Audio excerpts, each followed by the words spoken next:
How's everyone doing? This is going to be my video for Random Horror Blu-ray Shelf number 7. And if you've seen any of the movies on this shelf, definitely let me know what you think of them. And let me know what your favorite movie is from Random Horror Blu-ray Shelf number 7.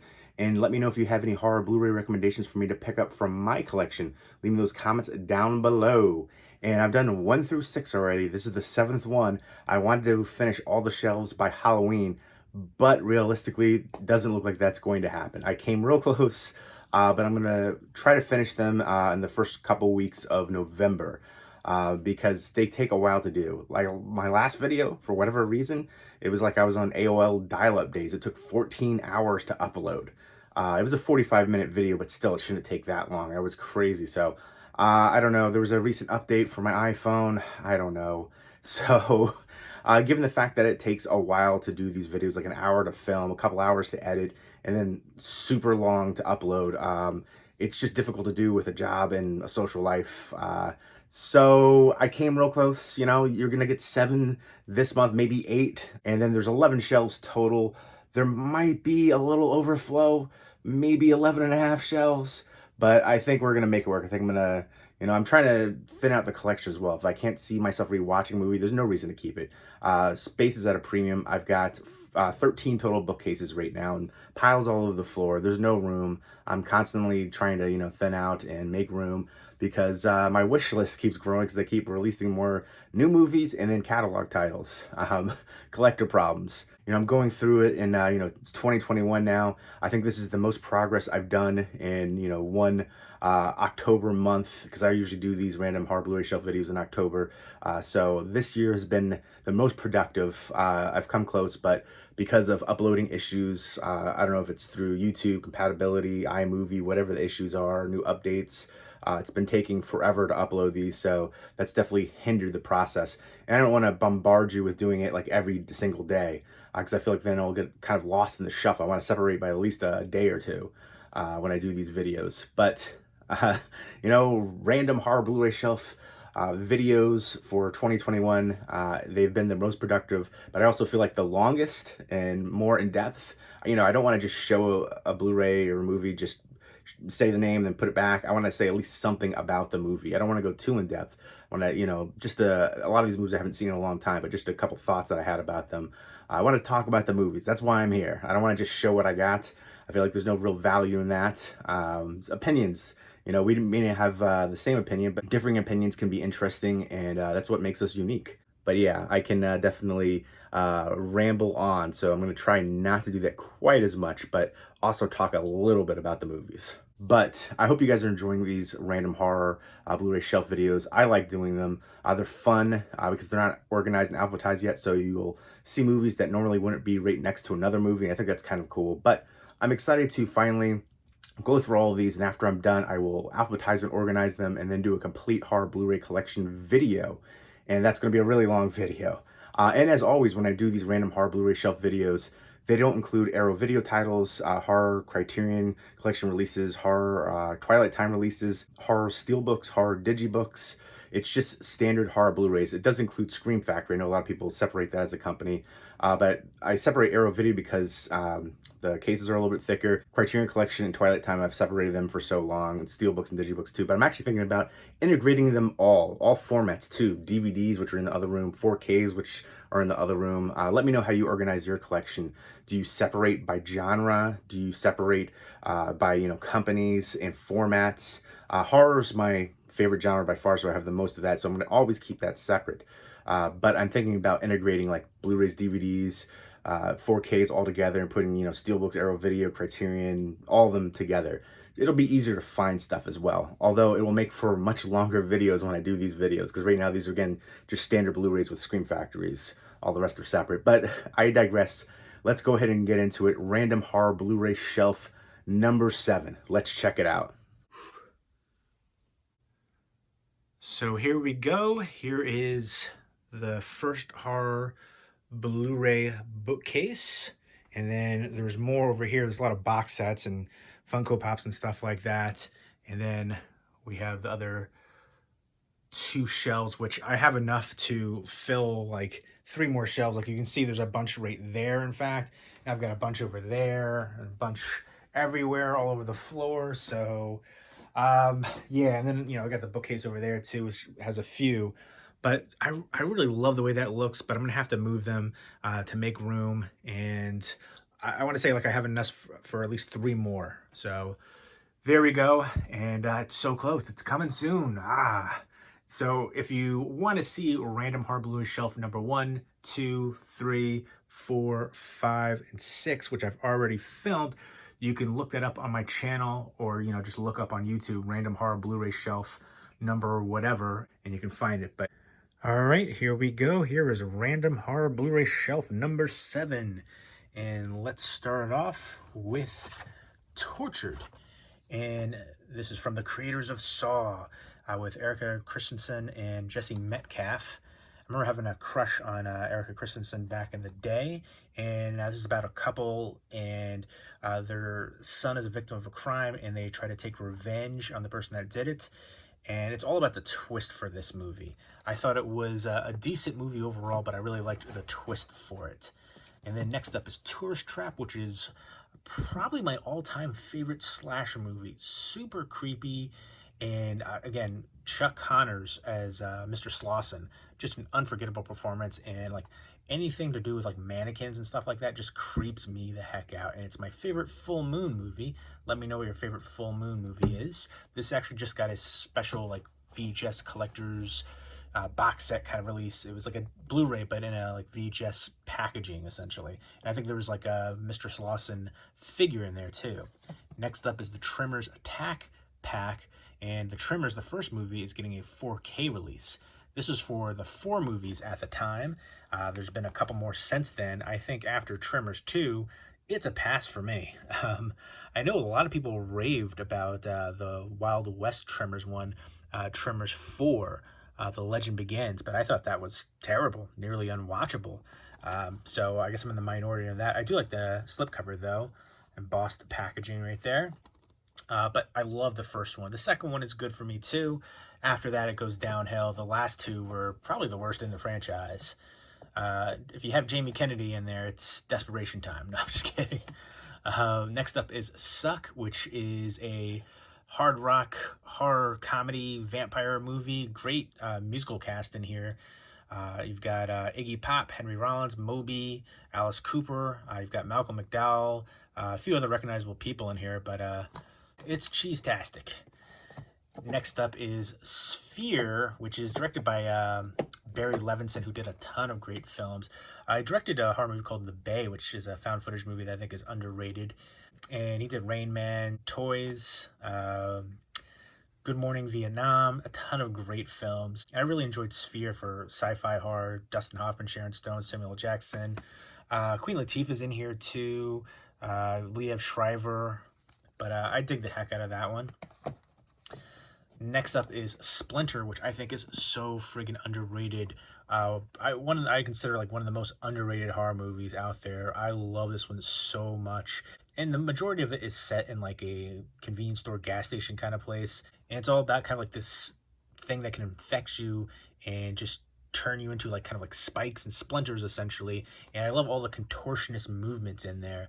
And this guy right here from Road Trip, I'm always going to remember him from that. But I definitely enjoy this one, and I feel like nobody ever talks about it. But again, the contortionist movements in there is just awesome, and just the great atmosphere and just how creepy intense it is. I dig it.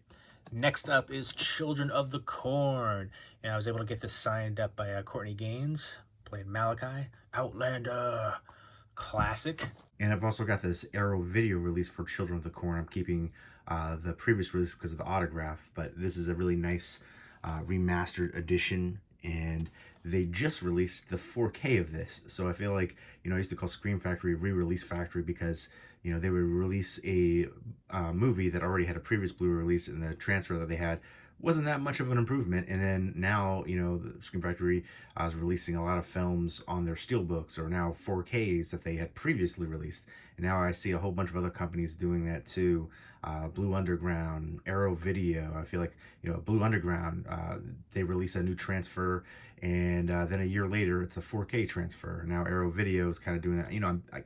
I'm thankful for the new 4K transfers. I'm just, I wish we could get them at the same time, so I don't have to keep repurchasing over and over. I do like this edition, and I do like the movie, but I'm probably going to upgrade this one because it is a classic that I grew up on. Most of the sequels are pretty terrible. I do like Urban Harvest, though. That might be a bit of a guilty pleasure. But yeah, I'll probably pick up the 4K for this one. If it's a movie I really enjoy, I'll do that. But I'm trying not to double, triple, quadruple dip. You know, it gets tiresome after a while. Like, how many different editions of Halloween and Evil Dead have there been? And they know we'll keep buying it. I feel like the horror fans drive the market for physical media, and every year they put out different editions with different slipcovers and steelbooks and new artwork and all kinds of different stuff, transfers and 4Ks and all of that stuff. I'm trying not to do all the double dipping and quadruple dipping anymore, right? Only for movies that I'm really a big fan of. Next up is Stag Night from a Ghost House Underground. I love this one. I think this one's underrated as well. Has Breckin Meyer in it and Vanessa Shaw. And it's basically about a bachelor party, and they go to this train station, they go underground, and there's a bunch of cannibals there, and they have to fight to survive. But love that one. Stakeland, which is one that I used to think was underrated, and I feel like more people know about it. I did a movie review for it on my channel like forever ago, but a really good post-apocalyptic vampire movie. Next up is Storage 24, which I really like the look to the creature in here, the alien, and there it is right there. But and then that, you know, feeling of isolation. They're in this storage unit and they can't get out. They're all trapped in there with the alien. But besides that, I really didn't like the acting, and it was kind of formulaic, and I don't know, I wanted to like it much more than I did, but I'm gonna give it a rewatch. I remember liking the look to the alien and that sense of just that isolation, some heightened tension in there, but I remember wanting more from it. Next up is Street Trash, just such a crazy balls to the wall movie. They have that Viper drink which melts people, really crazy body melt scenes in here, and awesome melt horror, and the original bum fights going on in here too. Some crazy awesome fight sequences, hyper violent, and just all the craziness, all that toilet scene right there. It's crazy. I love the special features in here too. But yeah, this one is just trashy, fitting, and violent and crazy and awesome. Next up is Strippers vs. Werewolves, which it's been a while since I've seen this one. And I remember it had Robert Englund in there and some attractive girls, but the effects weren't that great. And I do want to revisit that one, though, to see if it's worth keeping in the collection. I mean, that cover, you know, it's, you know, made me impulse buy right there. Next up is Prophecy Complete Collection with Christopher Walken, the 5-film set. I can't believe they made 5 of these. I don't think I've actually seen all 5. I think I've seen like 3 of them. And the first one's by far the best with Eric Stoltz and Christopher Walken. Christopher Walken's done a few different horror movies, you know, Prophecy and Dead Zone. Next up is The Prowler, aka Rosemary's Killer. Classic right here. I love Tom Savini's effects. This one is just phenomenal, a classic slasher. And a great release, too, from Blue Underground. I'm waiting for Blue Underground to do a 4K release of it. I feel like they do all these new transfers, and then like a year later, hey, guess what? Now we got the 4K, too. And next up is Slime City and Slime City Massacre double feature from Camp Motion Pictures. Slime City and Slime City Massacre, they're, you know, gooey, oozy, pussy, gross, trashy stuff, like street trash. We like that. You'll like Slime City, Slime City Massacre. Next up is Trancers 2, The Return of Jack Death, with Tim Thomerson and Helen Hunt. Look at those mom jeans right there. Megan Ward looking good too. But, you know, good sci-fi horror. And Spring, which I think is so freaking underrated. I never hear anybody talk about this one. The kind of like fantasy romance horror. And I love the ending to this one. And very surreal and atmospheric film. I love the leads right there. Next up is Suspiria. I just ended up getting the 4K release for this as well. My friend Stephanie, Movie Chat on here, sent me this one, and then just recently gave me the 4K release too. So she hooked me up with two different editions of Suspiria, and I'm going to keep both because I do love the heck out of this film. One of my favorite 70s horror movies. And it's not my favorite Dario Argento movie. Phenomena is my favorite. Let me know what your favorite Dario Argento movie is. But I love the heck out of this one. This one just completely blew me away when I first saw it when I was younger. Just the score, and then just all the visuals, the color palette. I love the heck out of it. Part of the Three Mothers trilogy, and the best one by far in the Three Mothers trilogy. But phenomenal film. Let me know what you think of the remake as well, if you've seen that. Next up is Shut In with Naomi Watts. And I do want to revisit this one. I remember, I love movies with a snowy setting, and they had that here. There's a big storm coming, and this kid right here has been in a lot of stuff recently. Jacob Tremblay, he's a good child actor, and you've got Charlie Heaton as well. There he is, Stranger Things, and Oliver Platt right there too.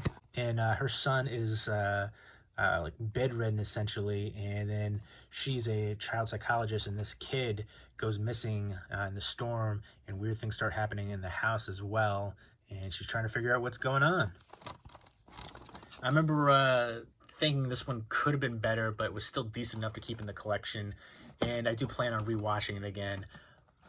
Next up is Survival of the Dead with a lenticular slipcover. And this isn't one of George A. Romero's best, but I still enjoy it. I feel like for every zombie film or every post-apocalyptic movie, besides everything else that's going on, man is always man's worst enemy. And I didn't really love the ending for this one. I feel like I was really enjoying the ride, and then the ending was a bit of a letdown, especially the horse aspect. I was like, come on, really? You're going to leave me on that? Come on. And let me know what your favorite George A. Romero movie is. The Godfather of Zombies right there. Again, not my favorite from him, but it's still a decent zombie movie, low budget zombie movie. Next up is the first Purge movie, which I'm not a big fan of the Purge franchise, but I don't know, it's decent. I never loved the concept for it. And Ethan Hawke is in here. He's been in a couple of horror movies now, with Sinister as well. I definitely like him as an actor. And speaking of The Purge, I recently picked up the Forever Purge, the newest in the series. And this one really surprised the heck out of me. The Purge franchise is a mixed bag for me, but this is easily my favorite in the franchise. And I feel like even if you're not a big Purge fan, I would definitely recommend checking this one out. It mirrors a lot of the societal political issues going on in the world, especially last year and the beginning of this year, and it does so very well. It creates great tension in the Purge world, and really, like I said, surprised the heck out of me. I wasn't expecting to like it as much as I did, and very thankful to give this one an opportunity. I usually try to do that, even if I go in with tempered expectations. I like to give everything a fair chance. And this is one of those cases where I was surprised by it, and happily so. And I'm actually planning to upgrade this one for the 4K. I'm hoping there will be a complete collection set for it, because even though I say it's a mixed bag, there's a couple that I really enjoy, including the Forever Purge. Let me know what your favorite Purge movie is in the franchise. Next up, we've got Silent Night, which was the remake of Silent Night, Deadly Night, which I've got a couple of that. I love that one of my favorite Christmas horror movies and slasher movies. But this one right here was a decent remake. I definitely like it, and I like the cast here: Jamie King, Malcolm McDowell, Ellen Wong, Donald Logue, and I was able to get this signed up by a few people involved with the film. But yeah, I don't know, I thought this one was interesting with the backstory of it too, which you find out more towards the end. And then I've got two copies of Silent Night, Deadly Night, which is an all-time classic. Punish. I love the grandpa in there. You better run, boy. You better run for your life. But I was able to get this one signed up. I got two different editions because I'm weird and I love this movie. But it was all about the signature placement on here. Robert Brian Wilson right there on the front of that one. And then on the other one, it's just Robert Brian Wilson on the front. And then the other autographs are on the back. This one has another autograph right there on the front. So they did an in-store signing for this. I really wasn't sure on which one I liked better, so I ended up getting both. I'm a big fan of the movie, so I'm going to keep both for right now. And yeah, I hope they do more in-store signings once everything in the world calms down. But for now, I was able to get these ones, so I'm happy. I do like getting the autographs for movies that I enjoy. Conventions and stuff like that are a lot of fun. Next up is the 50s horror sci-fi classic with the giant killer ants, Them. Next up is Your Next, which is one of my favorite home invasion movies. Love the heck out of this one. Really awesome female lead right there. Sharni Vinson. There she is, all bloodied up and kicking butt. She was so awesome in that. It's kind of formulaic, but it's just one of the best of its ilk. Let me know what your favorite home invasion movie is. I dig the heck out of that one. Next up is The Vault, which I actually really enjoy the heck out of this one too. It has Francesca Eastwood, who is Clint Eastwood's daughter. I just saw her in MFA and a couple other things too. I like her a lot as an actress. It has Taryn Manning, Clifton Collins Jr., who's actually also in MFA with Francesca Eastwood, and then James Franco. It's kind of a genre blend where it's a kind of a ghost heist movie. These people try to rob a bank, and there's kind of flashbacks to like a previous robbery, and they have to go down in this vault where it's all creepy. And I definitely dig that one. I remember wanting a little bit more from the ending, but overall thinking it was unique. I remember seeing it on Netflix, but I got the Blu-ray for it from MVD Visual, who I feel like they kind of go under the radar with some of their releases. They just released The Taking of Deborah Logan, which is one of the creepiest horror movies ever for me. Love the heck out of that one. I think The Vault is underrated. Knock Knock, which I don't remember really particularly enjoying this one, but I really like Ana de Armas. And then Keanu Reeves, I'm not a huge fan of him acting-wise, but yeah, and then Eli Roth. I do like Eli Roth a lot. This is my least favorite thing from Eli Roth. Let me know what your favorite Eli Roth movie is. I like Green Inferno. And then there's other movies where, he's producer, the actors, stuff like that too. Aftershock is one that I really love. Just brutal, nasty, mean-spirited. I dig the heck out of it. I think he did a good job acting-wise in that movie too. But Knock Knock, I remember hating the ending for it. And even, a lot of other parts I didn't really love. But I do want to give it another watch. There were certain things that I liked, and then I remember just overall thinking I wanted more from it, especially the ending. But still, I like Eli Roth, and it's time for a rewatch on that one coming up soon. Next up is Tiger House, which I really love. Kaya Scodelario, who's been in a few different things. She was in the last Pirates of the Caribbean movie, and she was also in Crawl recently, which that was not a movie I enjoyed.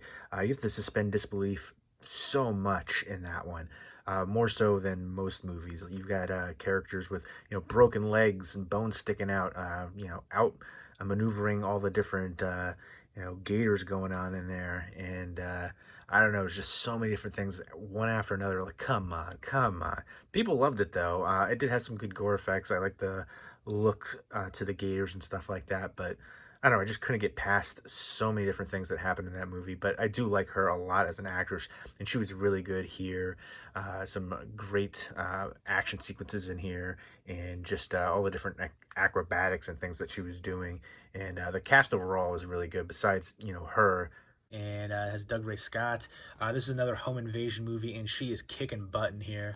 Definitely a fan of her. Legion, which is a really good religious horror movie. I love the cast in here too. Dennis Quaid, Charles S. Dutton, Tyrese, Lucas Black, Paul Bettany, Kate Walsh.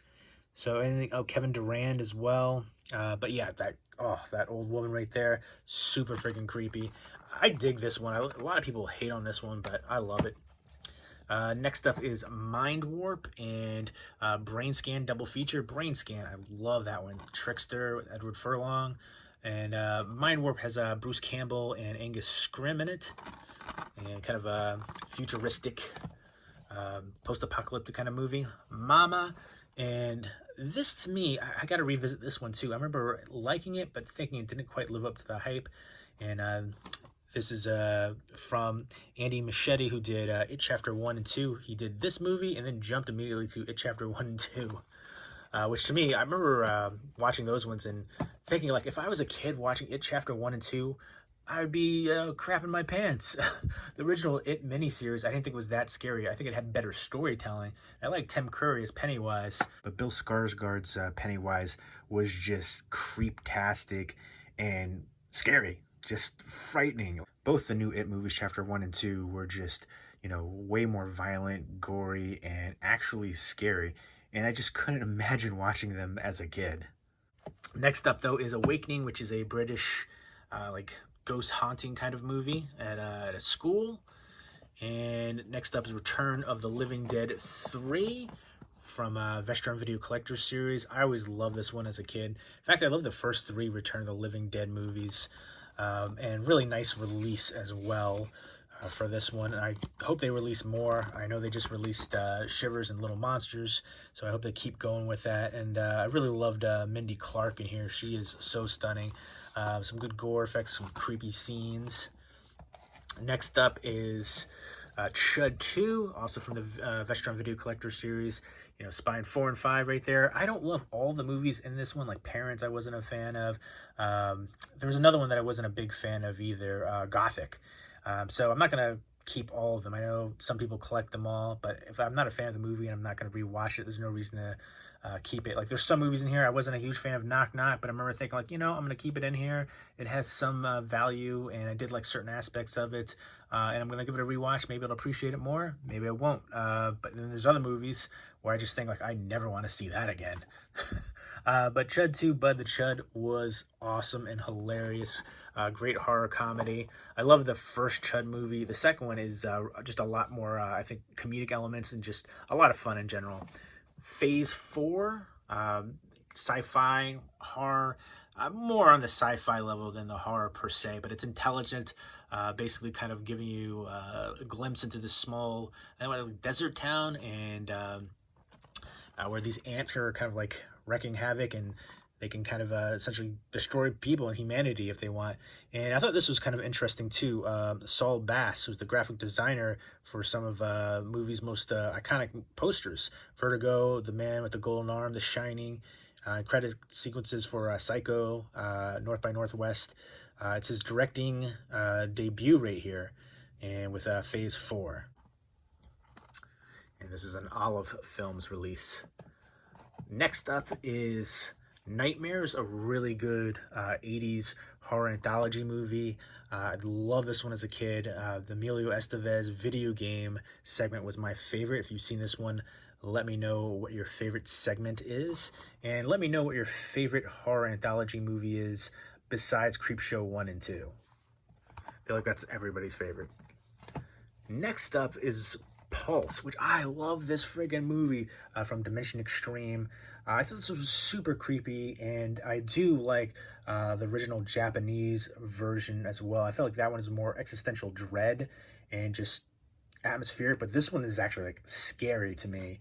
And I thought it had good visuals. I like the cast in here, and I remember just thinking this one was creepy and awesome. Kristen Bell, a few of the recognizable people, but I thought this was a really good remake. A lot of people hated it. A lot of people just blindly hate American remakes, and I think that's kind of unfair. Sometimes, they may be unnecessary, but sometimes they add more to it, and, it works out a little bit better. For me, I think Pulse was super creeptastic, and I dig it. Next up is Species. This was the old MGM 20th Century Fox release right here. And I know they did a Scream Factory Collector's Edition of it. And I remember always enjoying the heck out of this one. I think I'm actually going to pick this one up on the Scream Factory release for the special features and transfer. But yeah, this one, I like the cast. Michael Madsen, Alfred Molina, Forrest Whitaker, Marg Helgenberger. But Natasha Henstridge just killed it. Kind of like a alien hybrid. And she was so awesome and sexy in there. And some good creepy moments. Next up is Priest, unrated, with Paul Bettany, and you also have Carl Urban, Cam Giganet, and Maggie Q. Kind of, I don't know, it feels like it's kind of in that same realm of like Resident Evil and those kind of ones, the effects and stuff like this one. I remember not loving it, kind of horror action, vampire movie.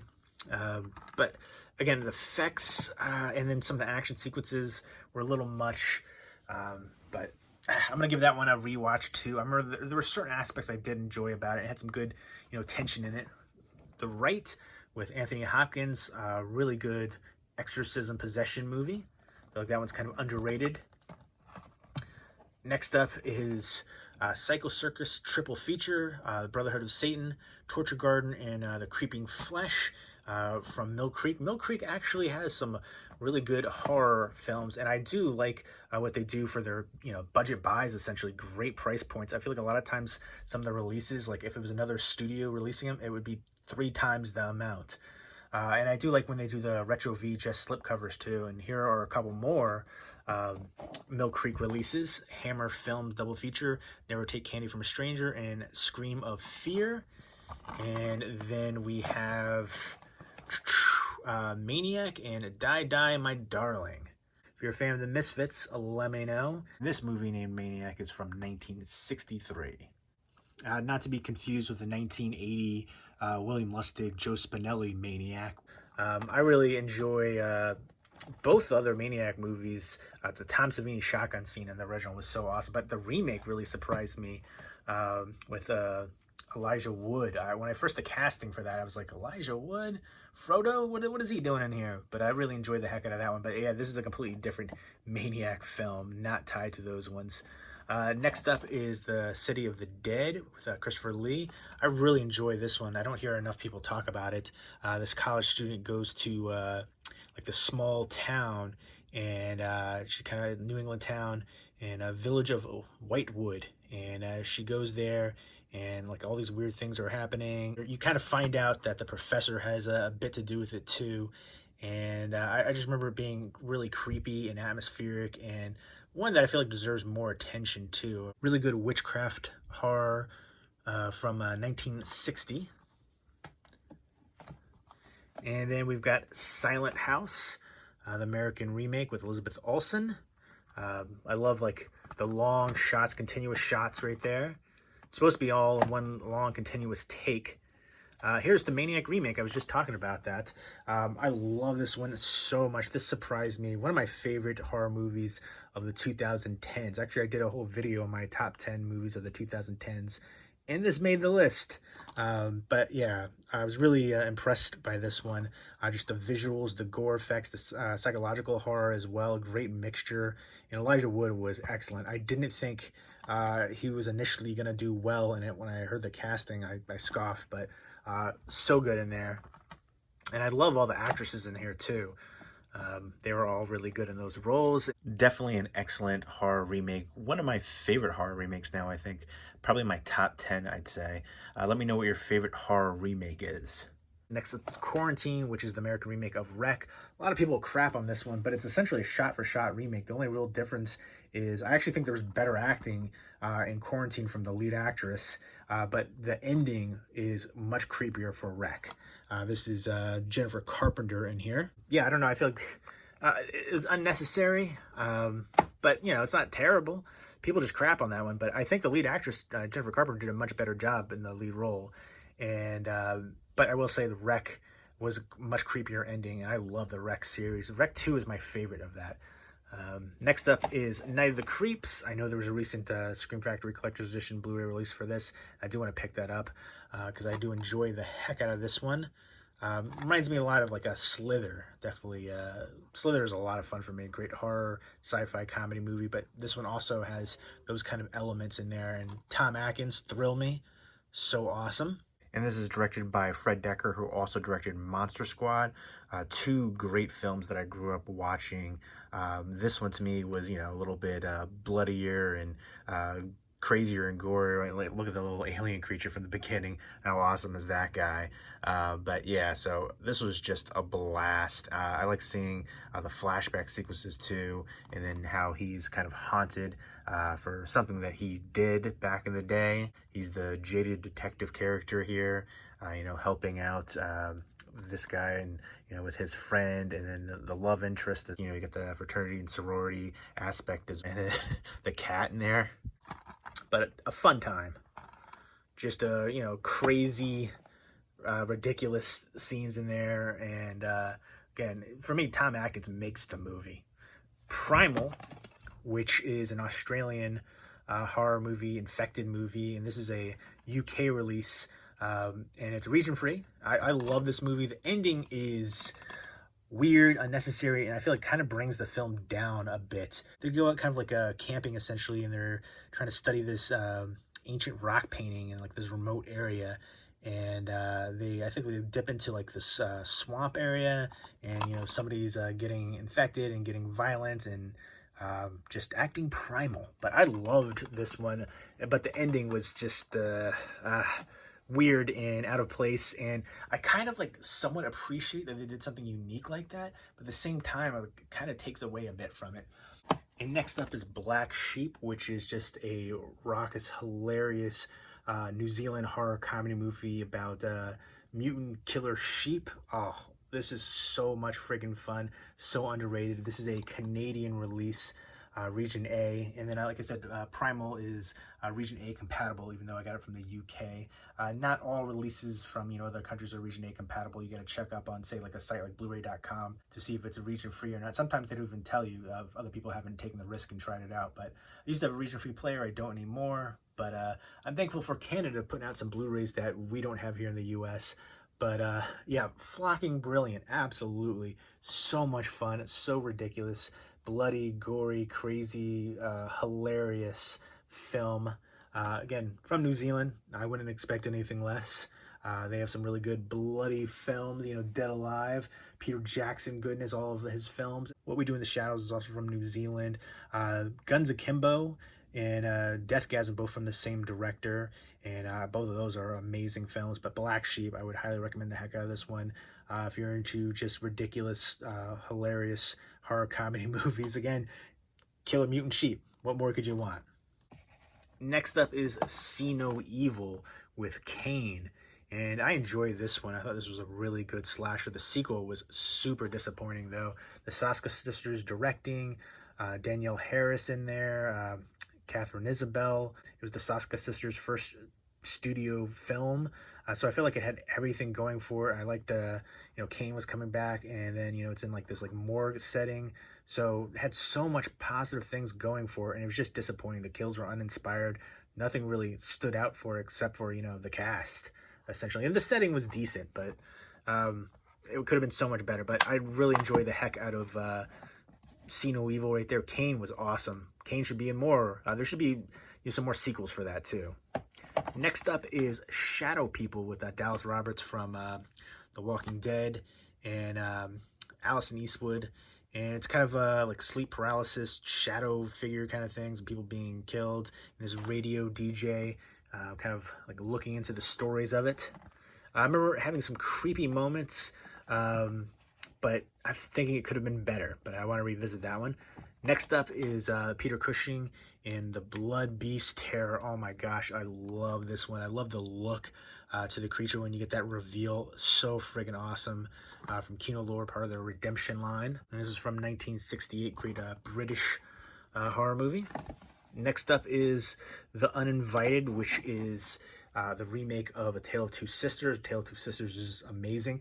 I remember thinking this one was decent. I mean, pales in comparison to the original, but still thinking it has some value. And, I feel like everybody just writes it off. But, I can appreciate it for what it is. Again, it might be an unnecessary remake, but still a decent film overall. I felt like the same thing with the movie Let Me In. I definitely highly prefer the original Let the Right One In. And I felt like the remake was unnecessary, but still a good film. And, Uninvited pales in comparison to Let Me In as well. But we've got a Vampire Circus, part of the Hammer Horror Collection, which I've had for a bit. I still need to watch this one. That looks super awesome. So I will be watching this one soon for sure. Let me know what your favorite vampire movie is. And speaking of vampire, here is a super crazy, ridiculous one. Vampire Girl vs. Frankenstein Girl, from the director that did Mutant Girl Squad and Tokyo Gore Police. And this one is like in that same kind of vein where it's just bloody, ridiculous, crazy, over the top.